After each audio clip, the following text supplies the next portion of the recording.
Okay, good morning to everybody. I'm pretty on time today, huh? It's not 11 o'clock, it's 20 to 11.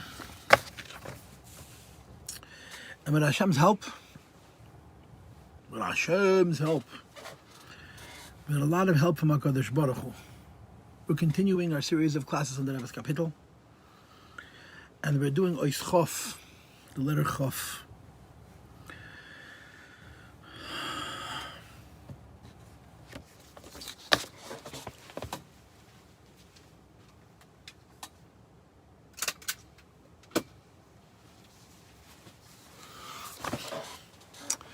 I sat down to do it, and on the one hand, I had a very easy time with it. It went quick. And the other time, I had an incredibly difficult time with it. Because it's bitter. It's even more bitter than yesterday.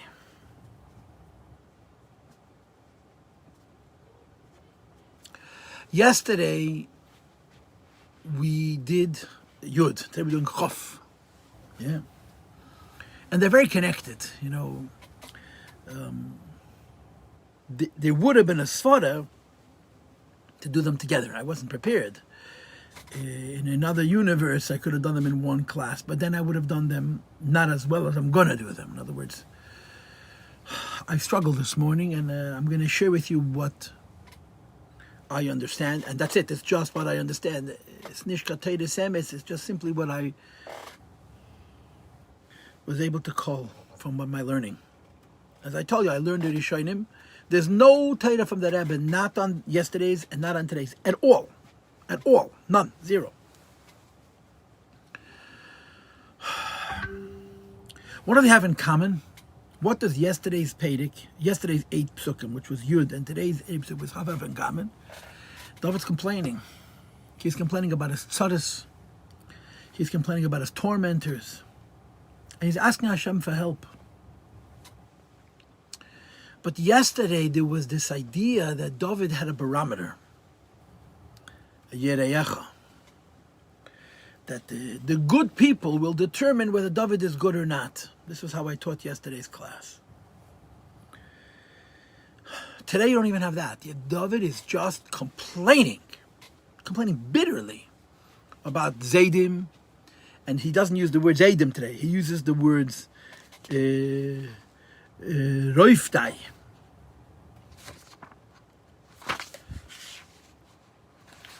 Roitfai, I'm sorry. Pasuk Pei Dalet. Kama Mosai Taase Beroitfai Mishpat. My pursuers, my aggressors. Sheker Dafuni. Again, it's a reference to those who are pursuing him in what he calls Sheker. And he doesn't even have the measure that I am out of this nisoyin is kach v'kach. Why? And again, I don't know why. I'm not making it up. It says in Sfarim, it says in Mefarshim, but you understand that this is Teira, which means it's Arukamer, it's Mida, Rachav, Miniyam. And what did we do? We scratched the surface. People are on David's back, on David's case. Yesterday, they were on David's case because of Avayin Bathsheba,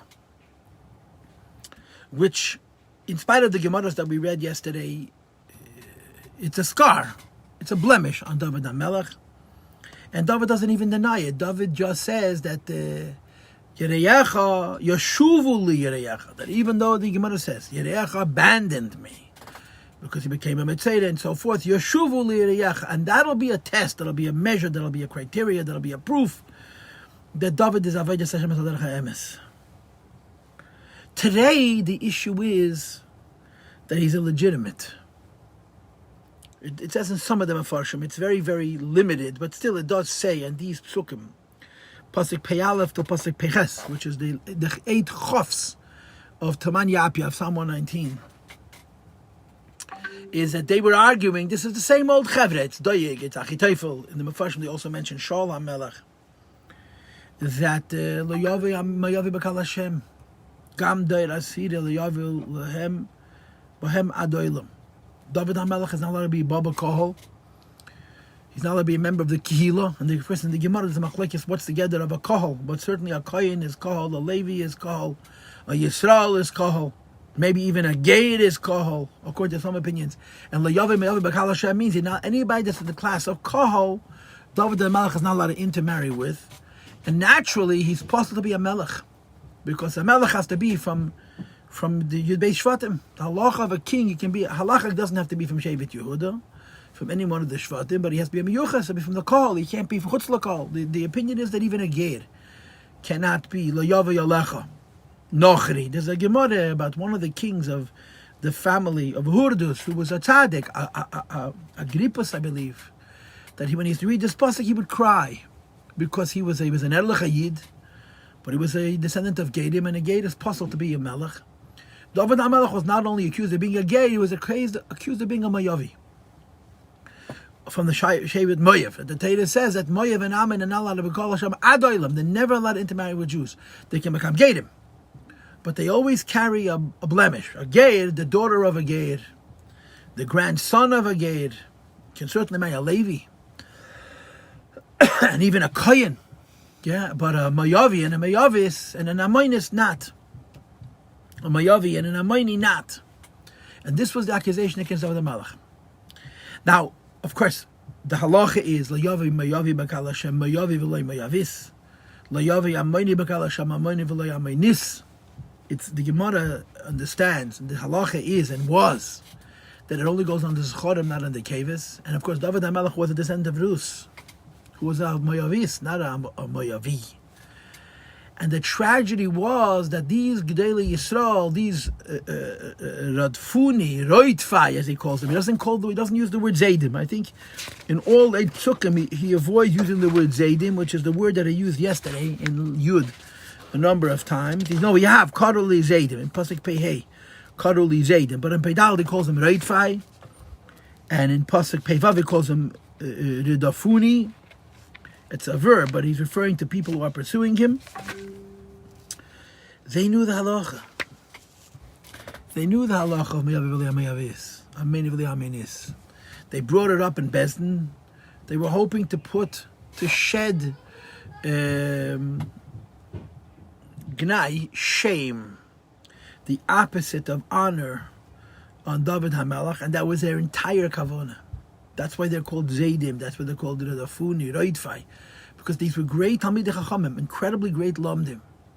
And Chachamim Heim Eloharo Laheitiv Lo Yedo. They were so smart that their smarts was used to be menavel b'reshus HaTorah, to use the Torah in such a way that would be shame to the Torah and shame to the Yidden and shame even to the Yebishter, all in the name of academics. Just like you have secular academics, you can have Talmudic academics. If it's separated from Emunah, which is one of the words David HaMelech references here, it becomes novel b'reshus HaTorah. It becomes the opposite of Kedoshim Tihiyu.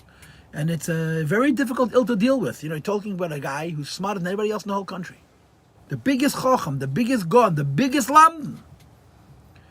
And you can't even say he's Megala Ponim B'Teirah Shalei Halacha, but he's a novel b'reshus HaTorah.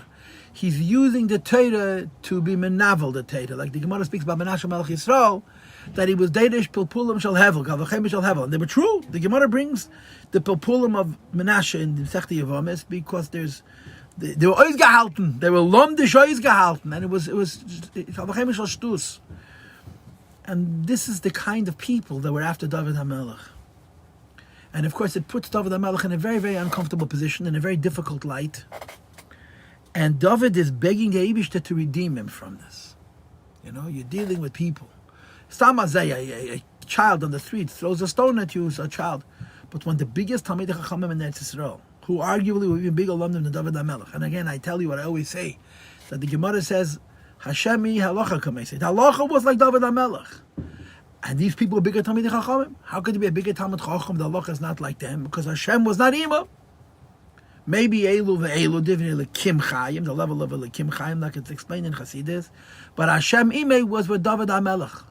And David HaMelech suffered from these tormentors terribly, because it was a pnimiistic torment.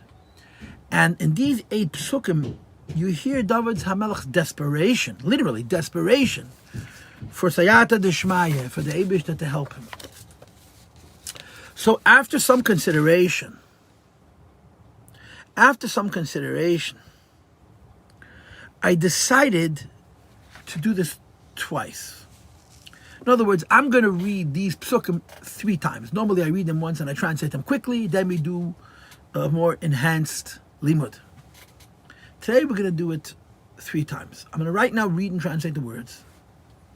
Then I'm going to tell you what amounts to the simpler pshat of these 8 words, and we're going to explore them. That'll take a little bit of time, not much.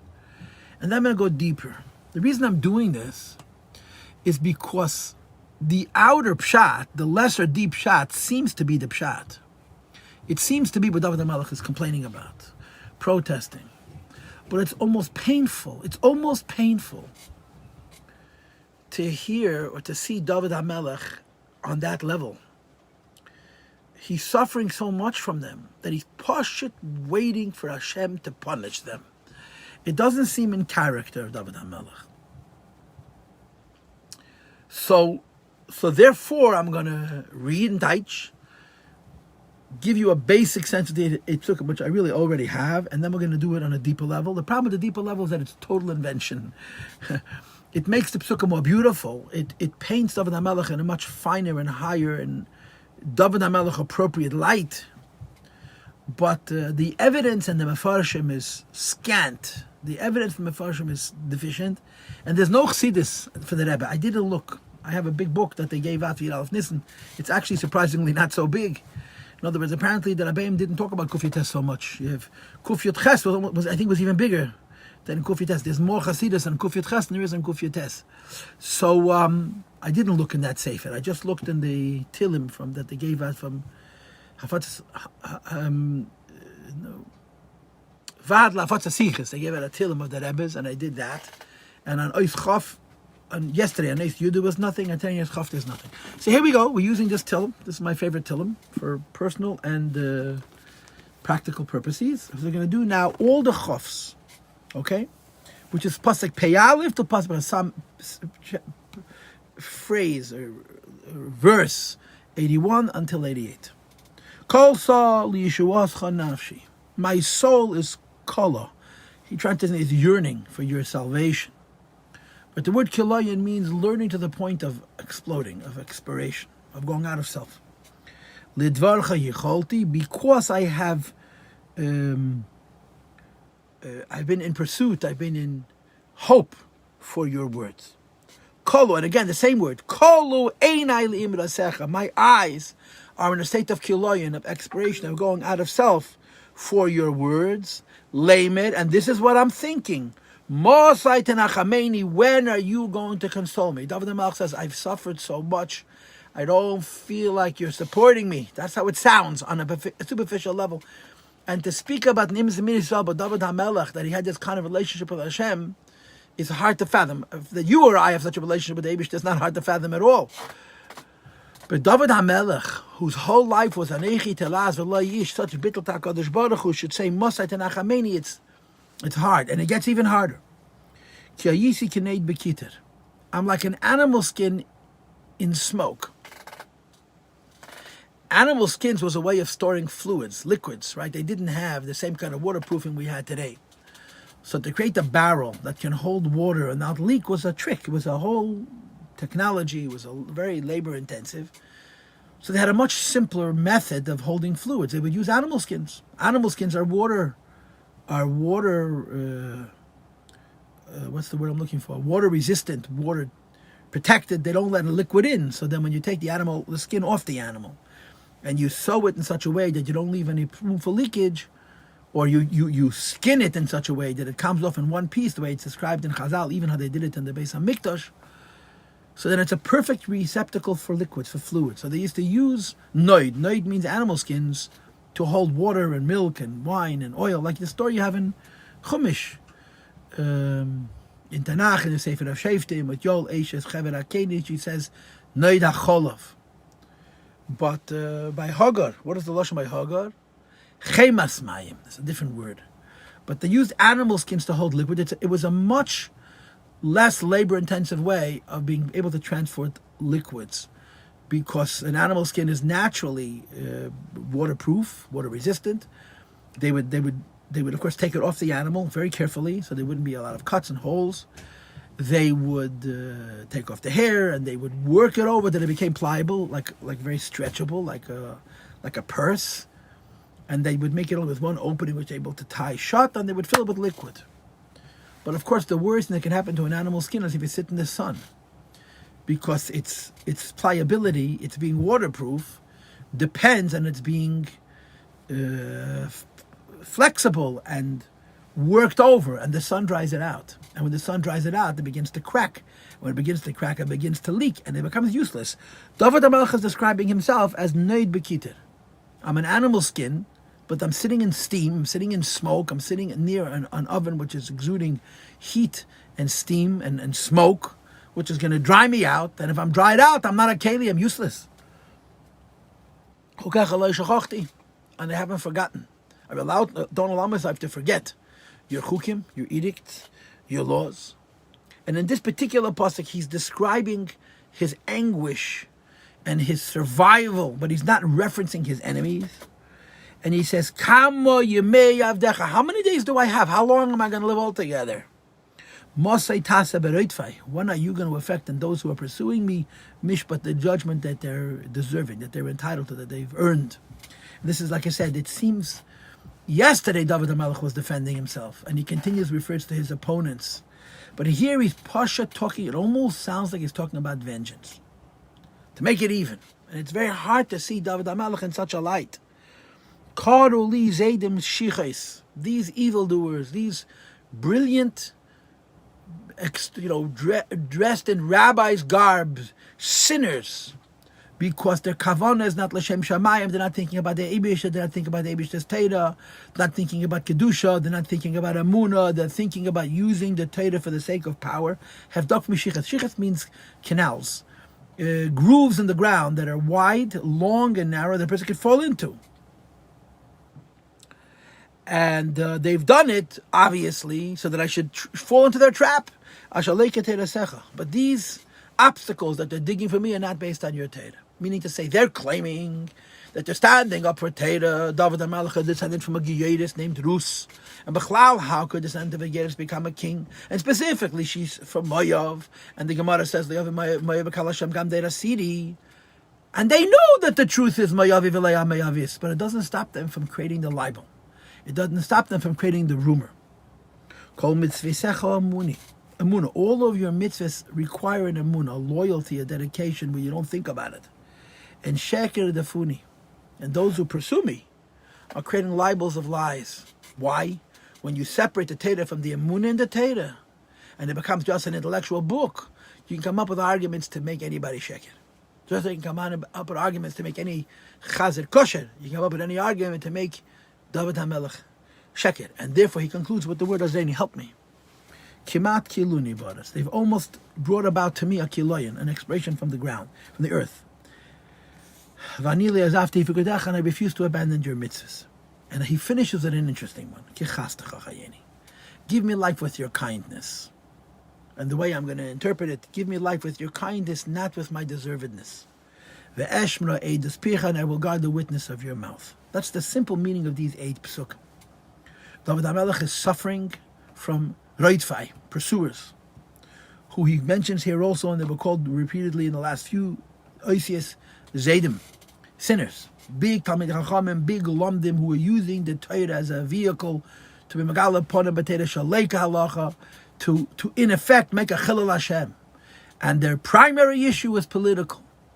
In other words, when you think about the Torah, being a religious Jew, there's politics of being religious Jews also, to have power and to have control and to be the leadership. But what does the Eibishter want? And oftentimes what the Eibishter wants and what's politically expedient for people who know a lot of Torah and where Itzl Shal Rabbanon are not one and the same thing. The only one who is immune to this evil is a Novi, is a prophet. Because you don't become a prophet unless you're a person of Emes Ve'emunah. And once you are a prophet, you're guarded by the Dvar Hashem with Emes Ve'emunah. But you have big lomdim, Goinim Adidim, Achitophel, Doeg Adaimi, Sholam Melech, and others, Shemi Ben Geda, who are incredible Talmidei Chachamim. But you don't become a better person because you're a smarter person. This is not a new reality. But you have more power. You have more ability to assert, and that's why you can become, it's a sakona. When you're that smart, and you don't have a shmira, you don't have a moichiach. You know, that the Vilna Gaon paid a yid, I think the Dubna Magid, as I'm giving musar. The Vilna Gaon, the Gra, paid a yid to give a musar. And of course, as Chassidim, we know that it also didn't help. Yeah, but it wasn't the pshat that the Gra didn't appreciate the need for it. A yid who's a Gaon Amiti needs a more of a shmira than stam yid. Because when you're this great, the sakona of making the Torah your own, and using the chokhmas HaTorah and the svaras HaTorah and the pilpul of Torah to make cases, which are the heipech the Ratzon of HaKadosh Baruch Hu, is incredibly real. You're vulnerable to that, and you need a shmira. And that's what David is up against. And again, today's issue is that he was from Moav. Rusha Moaviyah. They knew very well Moavi v'le Moavis. And they certainly knew there was such a svara. But it was not a reason that stopped them, because they were using Torah for their own interest. You understand? They were not secular politicians. They were religious politicians. But politics is politics. There's a story that I heard from Ber Lipskis of Gazunzayin, which is an unbelievable story. He said it in the name of Rabbi Saul Jacobs, who probably heard it in Lubavitch.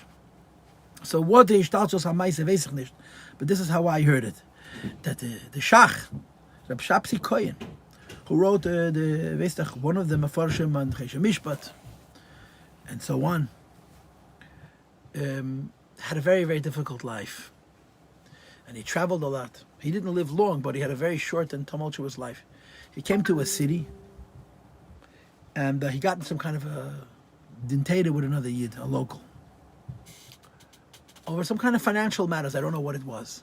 So they went to the local Rav. The local Rav was going to find it. I'm sure he was a wonderful Jew, and a shtikl ben Teda, the Agresa ben Teda, but he was no Shach. Shach was a Gadol B'Yisrael. He was Reish Kol B'nei Agoyla. And having a dintata. And this Rav realizes very quickly that he's up against a giant. He can't do this dintata. One of the Yidden is Stamazeh a Yid with cannabis. From a Yid. He wants to know who does the money belong to, who's obligated to who. And on the other side, you have a Goan Oilam who's head and shoulders above the local Rav. So the Rav turns to this Yid, the Pshapsi Koyen. He says, I want you to know, if I knew how big a Talmud Chacham you are, I would say I can't sit down and dintata with you. He said, but I already took the dintata. He says, I have a shtickle problem. I hear all your svaras and I hear all of your lumdis, and that you're a bigger Talmud Chacham than me, I can tell you that in my sleep. He says, but I got a problem, he says. I bought a new sefer. It was printed in the last few years. By what they call in our culture, a Heintike, a Rav who's alive today. And the name of the sefer is Sifsei Koyen. And it's a Pirush HaChesha Mishpat. And he paskins that you're wrong and he's right. Who wrote the sefer Sifsei Koyen? The Shach. And when it came to himself, he had the Svar of a cat. So the Shach stops and he thinks.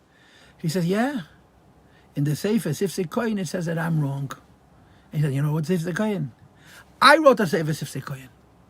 And that was the end of the dintata. In other words, Yitzhak realized that the minute he became a negeh bedover, the Rebbe speaks always, Hashechet ya'ave pikchem b'ya'ave hashechet aver einei chachom yisalef, that ya'ave pikchem b'yisalef divrei chachomim.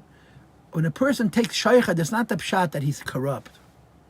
Shaycha corrupts the biggest chacham and the biggest pikeach who wants no emes of Torah. You take shaycha that's going to affect you adversely.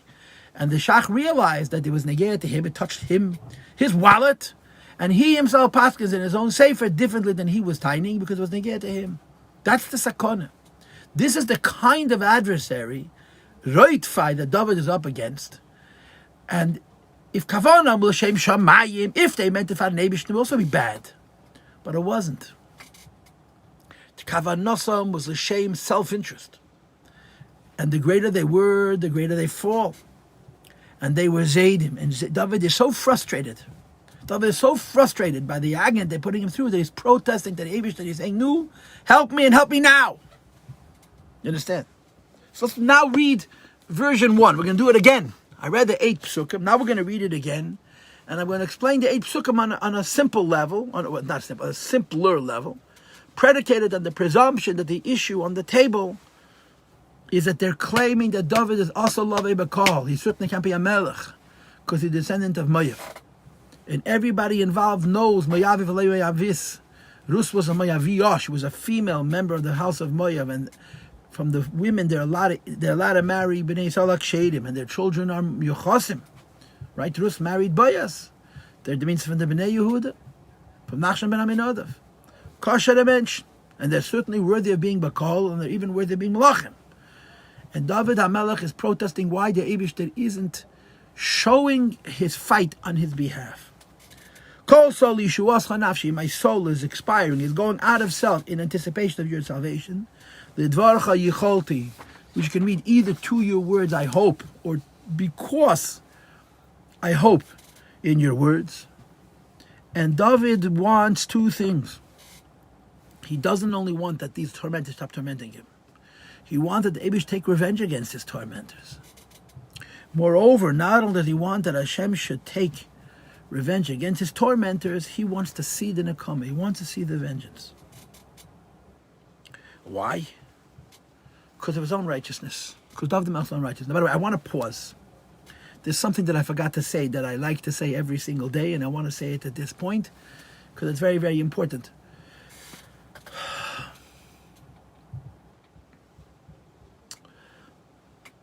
If you follow these classes, you know that what I've done is I've chosen one word to be, so to speak, the code of the 8 Pesukim.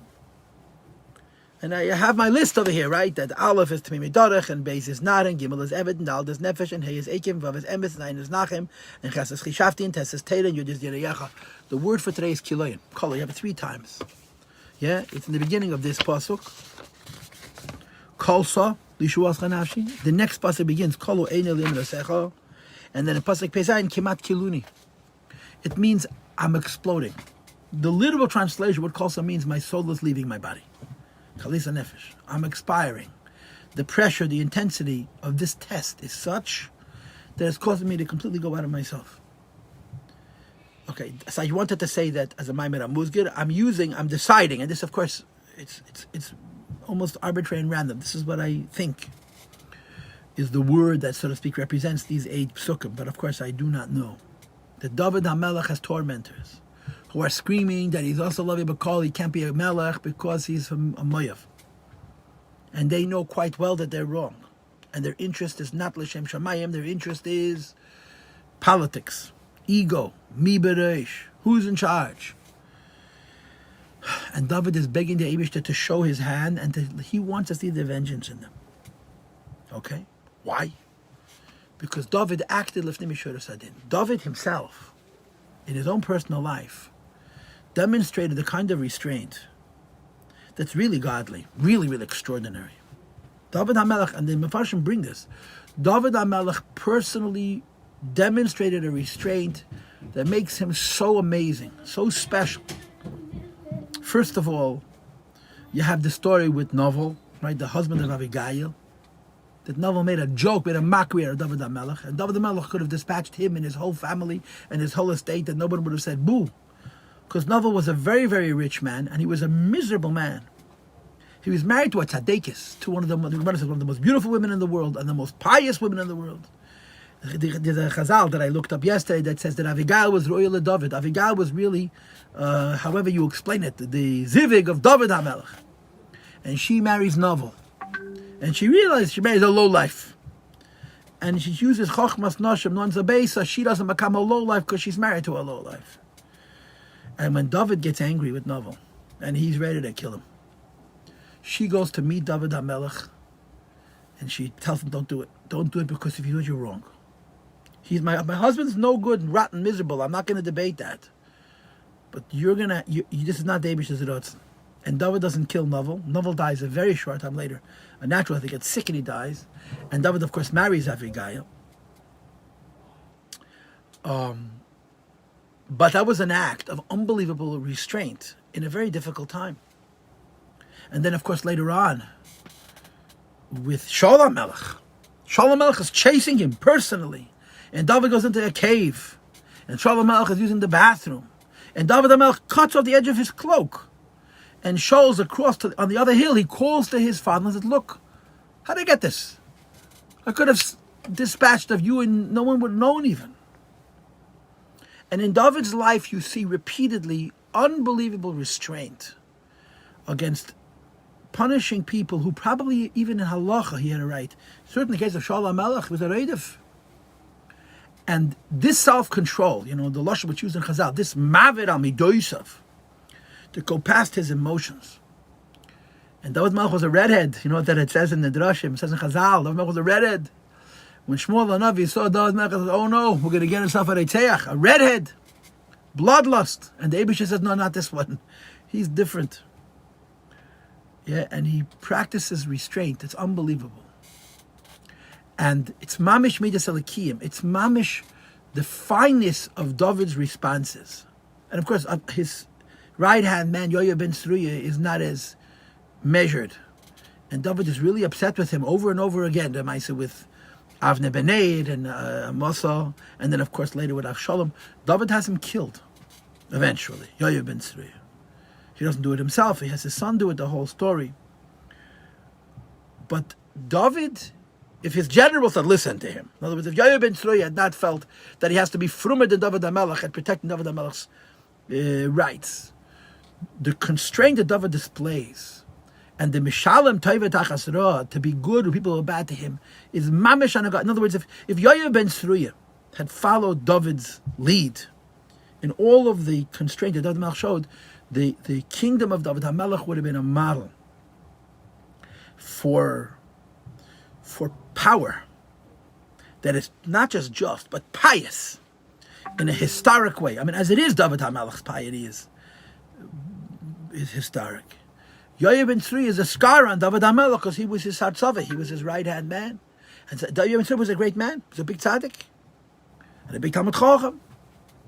But there's a sipur, there's a story in the Rebbe's Rishimis where the Rebbe Marash appointed in the city of Babreisk Rebbe Shmuel Nech to be the Rav. I'm not going to tell you Lubavitcher politics, but there was politics back then. And the Babreiski was on the other team. He belonged to Kopist. And Babreiski and Lubavitch, Kopist and Lubavitch were not friends, and that's being very, very diplomatic. The Kopist was a great Rebbe and a great tzaddik, but his actions towards Lubavitch, especially after the Rebbe Marash was nostalgic, were not correct. Whether it was him or it was Hasidim, the fact was there was no love lost between Lubavitch and Kopist. So the Rebbe Marash, a Lubavitcher Rebbe, appoints a Kopist Rav. The Lubavitcher Hasidim in Babreisk were beside, they couldn't believe it. How could the Rebbe Marash give the Rabbanos to Rebbe Shmuel Nech? Now the Rebbe Marash gave the Rabbanos to Rebbe Shmuel Nech because he was royal. Shmuel Nech was a Gon and a Tzaddik. He was a grandson of the Tzemach Tzedek. So God will be Yisrael. And the Rebbe Marash was above politics, even though the politics affected him directly. So there was a meeting of the Chassidim in Babreisk. And they came to the following conclusion. The Rebbe is the Rebbe, and Chassidim is the Chassidim. It's the same exact logic as Yoav ben Tzruya. The Rebbe has to do the right thing, and we need to protect his honor. And they decided that they're going to make this man's life miserable. The Rebbe appointed him Rav. And they were going to make it, they were going to torment him. So he was Meidiyah Rab Marash. He told his uncle that the Lubavitch Chassidim Babreisk are making his job undoable. So Rab Marash sent him a message. If you're not going to leave my nephew alone, I'm going to make you no longer balabatim. Some of these people are very wealthy. So some backed off, some had seichel.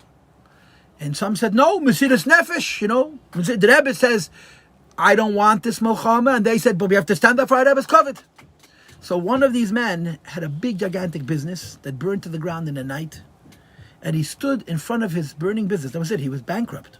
Crying, screaming at the top of his voice, I Rebbe. Because they realized that what he had done wrong.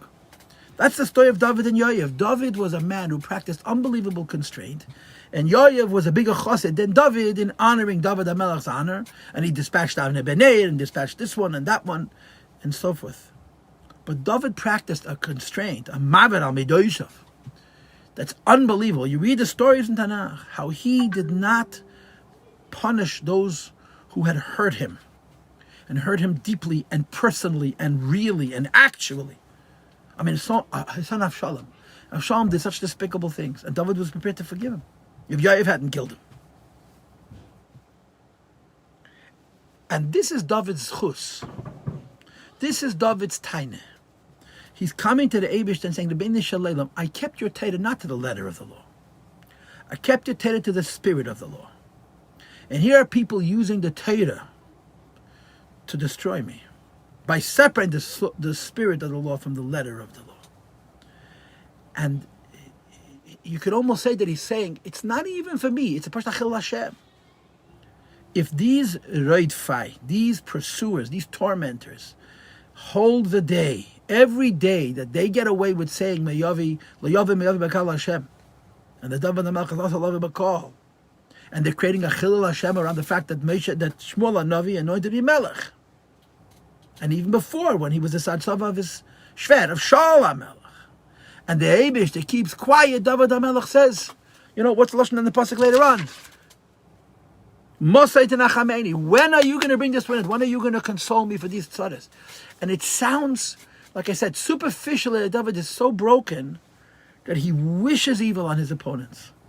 And it doesn't seem in character with David HaMelech, but this is the literal read. So, Kol Sulishuascha Nafshi, my soul is expiring for your salvation. I will look forward to you fulfilling your words, or I've been in pursuit of your words. That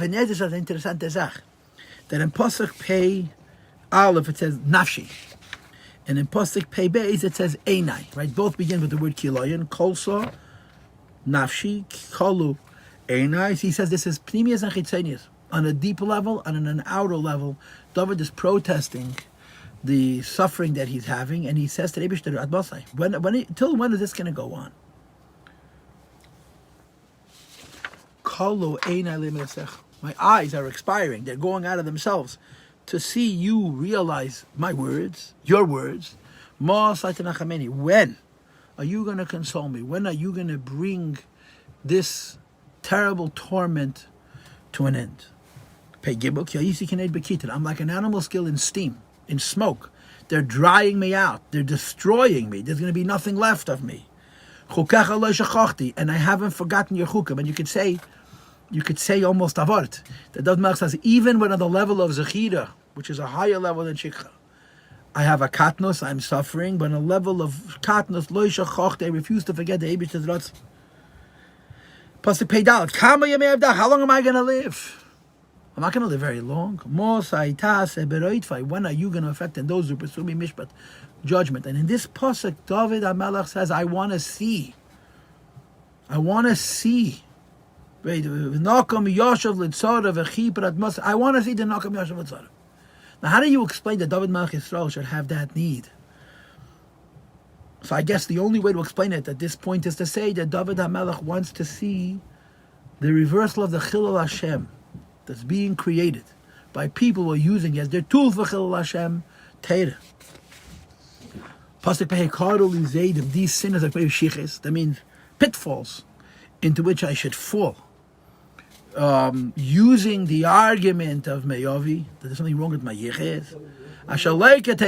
It's not in the spirit of the law of the Torah, and therefore it's not in the letter of the law of the Torah. And I can't take it. That's what he said. I can't take it. My relationship to your mitzvahs is emunah. And therefore, sheker defuni Yisrael. Sheker defuni. These pursuers, and their pursuit is sheker. Because when you take emunah away from the Torah, then you can make a pilpul shel hevel like this and the pilpul shel hevel like that. When you don't take emunah away from the Torah, then this is sheker. And therefore, Azrein, you need to help me. Kimat, it's almost kiluni ba'oris. They've destroyed me in this world. They've caused me to explode. Platz. I can't. My credibility is being severely challenged. My honor, my power, my ability to govern has been severely challenged. And Hashem is quiet. The Shush Gerai, you have Rosh, you have the Gadol Yisrael, Melech Yisrael, and then the Batei Medrash, what are the Rabbanim saying? He's a mamzer. He's not kosher. And how long can this go on? I haven't abandoned your mitzvahs, and therefore I have a certain expectation, a certain right. And then Pasuk Peches, he finishes, please give me light by your kindness, which is interpreted to mean even if I don't deserve it. Let's say I'm not so perfect. And let's say, even though their kavanah is not l'shem shamayim, they're not right fight. They're not in pursuit of me because they care about the will of HaKadosh Baruch Hu. But I deserve the redifa because of my own inexactitude. And again, we're not talking about the Aveda that was yesterday. We're talking about whatever it is that may be inexact in David HaMelech's life. So he says, give me a matnas chinam. Give me life according to your kindness, so that I can guard the edus, the witness of your mouth. This is, it's almost a repetition of how I started the class. This is an insight into what's going on in David HaMelech's mind if you explain it as the Rishonim explained it, at least many of the Rishonim explained it, that David HaMelech is literally looking forward to watching those who are trying to destroy him be destroyed. Now, what pleasure do you have? It's the old story, vengeance is a dish that's best served how, yeah? Everybody knows vengeance is a very dangerous animal because it comes back and it bites you. The Italians have a word, it's called vendetta. Yeah, that means it's a cycle of vengeance. David HaMelech seems to be insisting that the Eibusha should punish his tormentors and that he should witness it. And the only hasbara Shabbat David that you could give is that David is pasha thinking about Chilul Hashem, that they're desecrating the name of HaKadosh Baruch Hu. The fact that they're getting away with using this argument to discredit the Malchus of David HaMelech, the standing of David HaMelech, using Torah, using Lamdis, is a Chilul Hashem. And David wants that the Chilul Hashem should be reversed and people should see it. He should see it, people should see it. But let's start over. Let's start over because it's very hard for me to accept that this is David HaMelech's Madrega. Any way you slice it, David HaMelech is not the Nekem Beneter. If you read about the cases of his being Ma'avid Amidesa, if it touched him personally, his ability to forgive is unbelievable. It's just amazing. It's remarkable. So all of a sudden he's saying, ve'era, not ben achomosam, or ben achomosam, ve'era, I should see the mishpat. Huh? What does he want to see?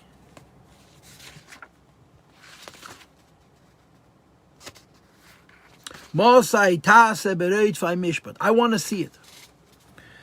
So let's go a little bit deeper. And what's the deeper? And again, I hope all of us who are being kind enough to tune in and listen to this class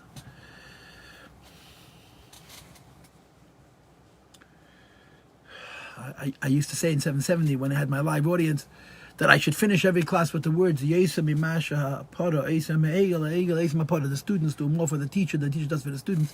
Certainly in this case. I hope everybody understands that this is, certainly from this point forward, to a very great extent, an invention. I've been pretty good at having sources for the things I've been teaching in these classes. But I guess you could say at this point I'm deviating, okay? But this is an idea that I've talked about in the past. And I suppose you could say David is a prototype of the same. Let's go back to the beginning. And I do have a little bit of a limitation with time because I have right after the class of Beis Rivka. So I only have 15 minutes, and whatever I cover, and tomorrow, I'm going to go on to Islamed. Moshe Rabbeinu complains. And the Eibishter tells him, Atasira, Asherese, Kibyot Chazok, and so on. Ata with an ayin. Says Rashi, you're going to see now the Nechomas Yisrael, but you're not going to be Machnisam La'aretz, you're not going to be Tetisol because you complained. And then it says, V'eid al Avraham al Yitzhak v'Yanka be'el Shada, Shmi Adonai le'indaiti lahem. And if Rashi says, Chaval al da'abdin v'lamishtak. I tested the Yovis. I made promises and I didn't keep them. And they didn't say boo.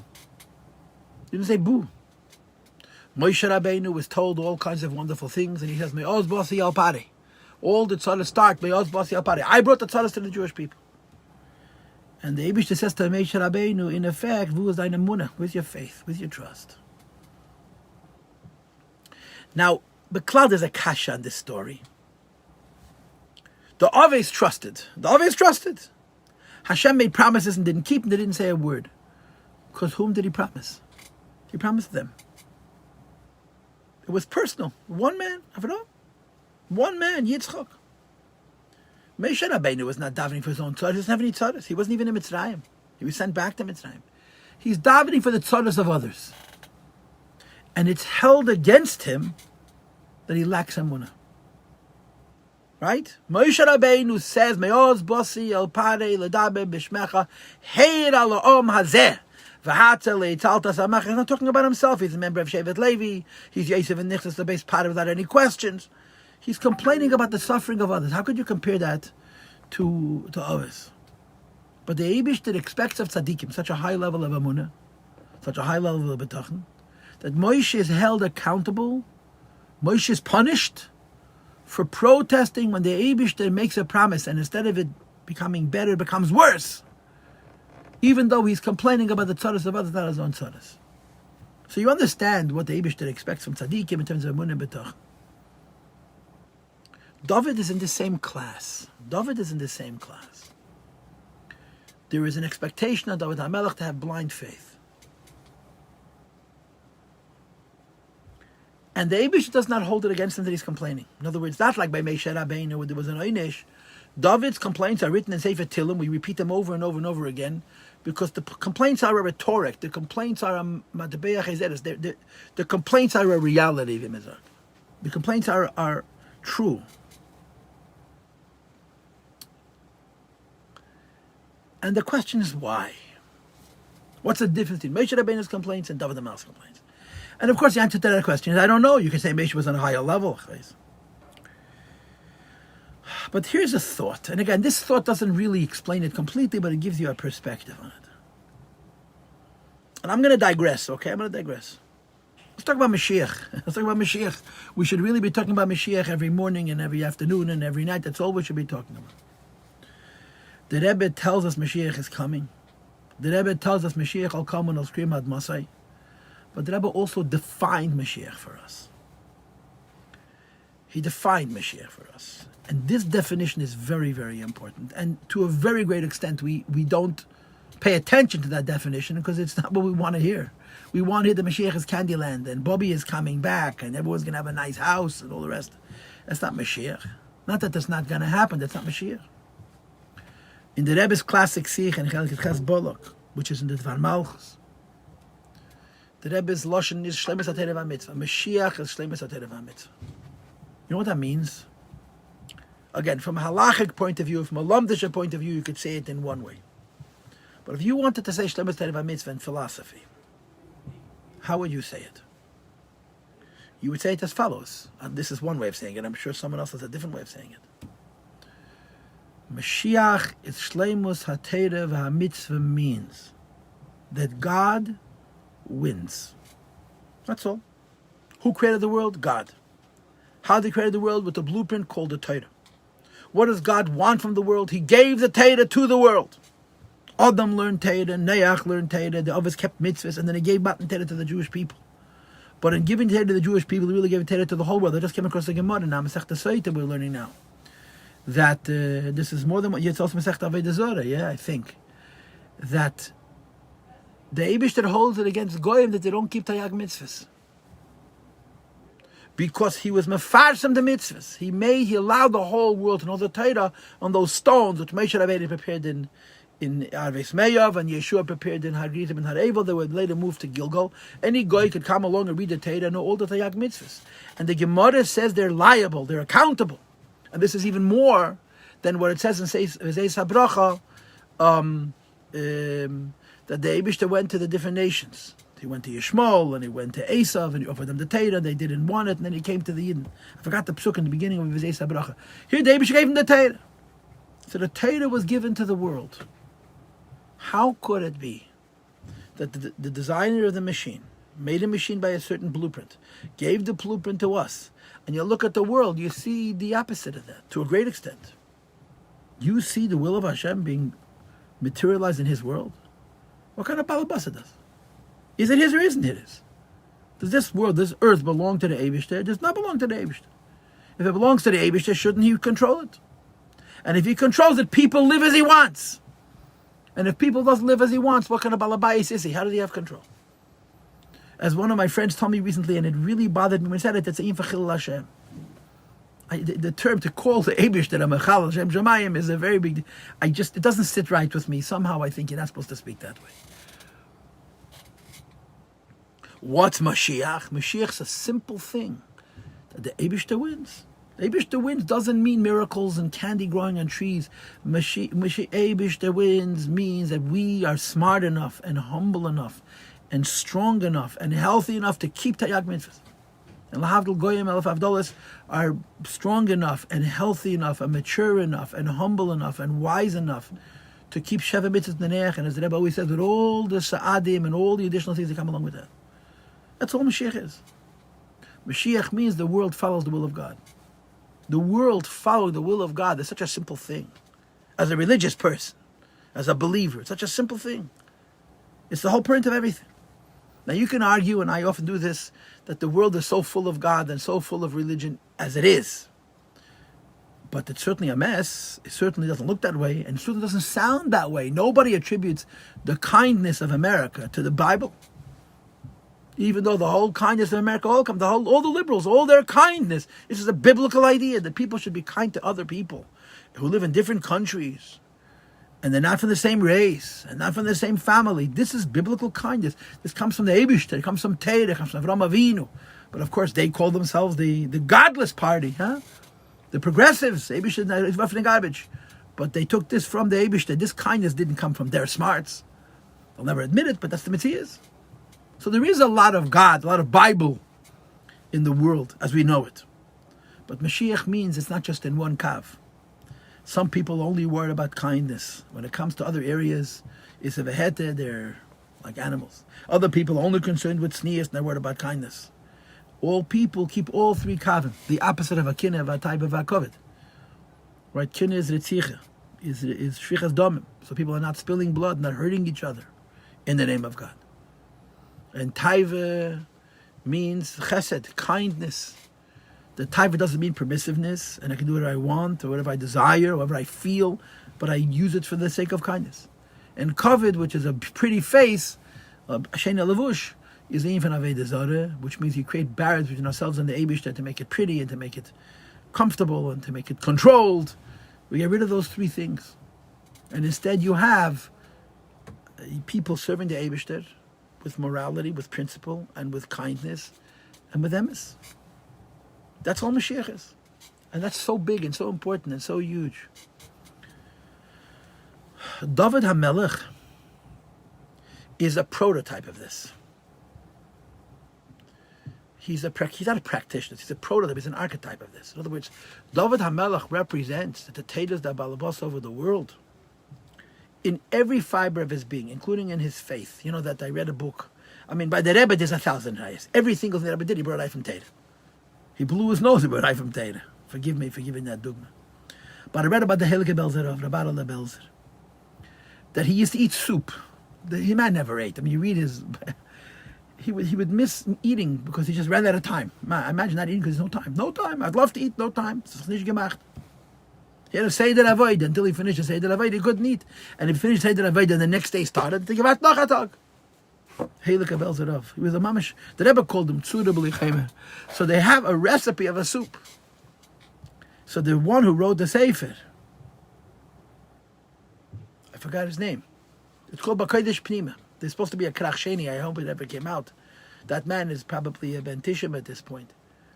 We had a neighbor, a Mordechai Feder, a Tzaddik. So when I was reading the Sefer, I went over to talk to him about it. At Zman Zachaver, he said, very excited, Zman Zachaver. He was together with him in Yerushalayim with Hilike Belzerov. He was the last Meshoras of the Belzerov.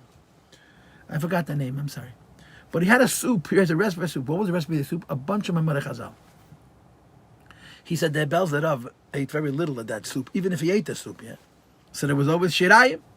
So he used to eat that soup. He says, it was impossible to eat. But the soup had to have certain ingredients. The ingredients were not based on a recipe in a cookbook. They were recipes based on what the Torah calls mazon. Fartik. He was eating Torah at the Belzerov. It's worth it to get the Sefer, to look at that recipe, to understand how a Yid thinks. The food he ate came from the Torah. And he said it was so bad. It was so not edible. This is the Belzerov Michael. That he had a tam and achila. David HaMelech lived that way. And he thought that way. Imagine being a general. Generals kill people. That's what they do. And a king. Kings push people around. They govern. And not you follow the Shulchan Aruch. You know, the way the Eibishter set up the system, there's a Nasi and there's a Melech. There's a Rebbe, there's a Navi, and there's a king. The king is in charge politically, and he better listen to the Navi, otherwise the society is going to collapse. And the Navi gives him a lot of space. Dini HaMalchus are incredibly liberal. Kings can do unbelievable things. Melech Peretz Geded, and on and on and on and on and on. And the Navi keeps him in check. Doesn't make him to a tzaddik, keeps him in check. He shouldn't cross lines. And of course, in the history of Bayis Rishon, there were Malachim who listened to the Nevi'im, and they were considered tzaddikim. There were the Malachim who didn't listen to the Rishim, and they're considered the Nevi'im almost cheto machte. And then there were Malachim who were poshet tzaddikim. They could have been the Navi also. And no Melech in this area compares to David HaMelech. The Haraya, when you look in the Rambam, when the Rambam lists the 40 generations of the Maseidah of Torah, David is one of the Baalei Maseidah. He was both the Melech and the Navi, and the Melech and the Navi and the Nasi. Shlomo Melech wasn't. So David HaMelech was a very unusual man. He was a man who achieved a shleimus that you can almost say Moshe Rabbeinu l'chayri had, because Vahi B'Shur HaMelech was also a Melech. But by the obvious you can say it wasn't. He lived his life by the Torah, even though he was so in the world. And he had so much power, he had so much control, he had so much influence. And he refused to budge from the principles of Torah, and that everything in the world is Torah. Everything in the world is God. And David HaMelech has a claim, and I have to stop now because I'm out of time. I'm not going to do this tomorrow, but I may actually cheat and come back in an hour when I finish Beis Rivka and just finish this class because I'm desperate to do it. But tomorrow we're doing Lamed. I'm not doing this tomorrow.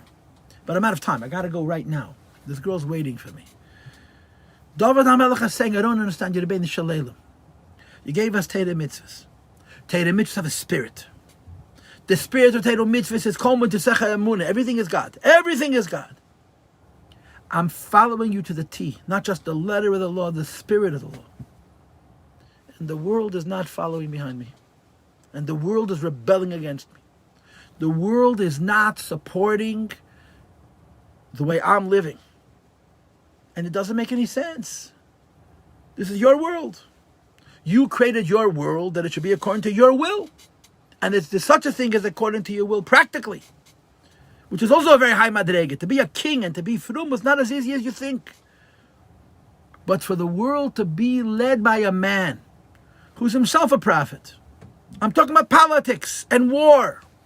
And every action and every judgment is only based on what the recipe of the Torah is. And around me there are a bunch of people who see my agenda as disturbing to their agenda. And says, Ad Mosai, weißt du,